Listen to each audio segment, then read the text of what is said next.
Houston is the oil and gas capital of the world. All our majors, super majors, the larger EPCs are here. Also, all the independents are here. So on the PPG side, we brought some people from all over the world. Although the audience here was US based, they are also impacted by what goes on in oil and gas overseas.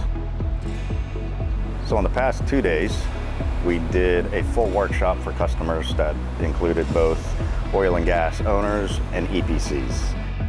The topics that we tried to cover are the biggest pain points of the industry. The biggest pain points of the industry are high temperature issues such as CUI, corrosion under insulation, spray on insulation type products because of energy efficiency.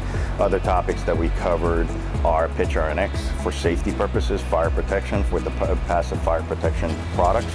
And then we also threw in some tank linings because we had some innovative products that now meet API 652.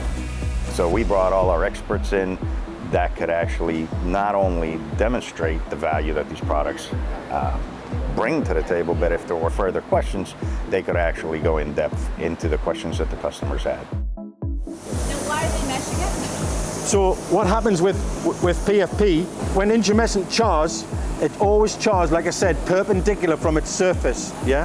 So if you have like a tube, okay, and a tube always gets 100% mesh. If I have a perpendicular expansion from that, yeah, what was thick there is... The goal for the customers is we were trying to keep them informed not only technically of what the industry is looking for and where it's headed, but also to give them a bird's eye view of what PPG offers, not only in a broad spectrum of products, but also the products that are being launched that will hopefully facilitate longer longevity of their assets and give them some additional value for their business.